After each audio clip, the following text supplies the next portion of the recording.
In the quiet village of Akinra, where red earth kissed the souls of every barefooted child, lived Uncle Taya, a man known for his wit, his stories, and his long gaze at the hills beyond the river. Many years ago, when land in Akinra was being sold for less than a goat, Uncle Taya had scoffed. "What can dirt feed me that yam cannot?" he often said. So he walked away from the deal, never knowing the same land would one day sprout houses, schools, and dreams. His nephew, Dimeji, had just returned from the city, full of ambition and the savings of a young man determined to start something of his own. After weeks of searching, he found a fertile plot at the edge of the village and was excited to invest. But when he shared the news with his uncle, Tayo's face darkened like a brewing storm. "Don't waste your money," Uncle Tayo warned. "That land is cursed. Nothing grows there. It's a foolish idea." Dimeji hesitated. He respected his uncle deeply. After all, Uncle Tayo had helped raise him when his father passed away. But something about his tone felt heavy, not with concern, but with bitterness.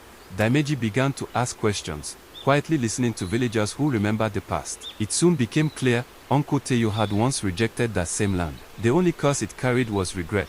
Realizing the truth, Dimeji went ahead and bought the land.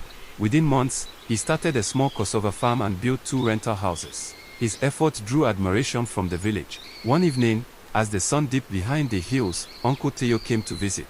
He stood silently for a while, looking at the swaying cassava leaves, the painted walls of the new homes, and his nephew wiping sweat from his brow. "I lied," he finally said, voice low with shame. "Not because I wished you harm, but because I couldn't bear to see you succeed where I failed. My pride spoke louder than my love." Dimeji placed a hand on his uncle's shoulder. "You are still family, uncle, but I've learned something. Respect doesn't mean blind obedience." They stood there together, 2 generations bound by blood, and now by truth. Advice to the next generation: opportunities are like seeds, some grow only once in a lifetime.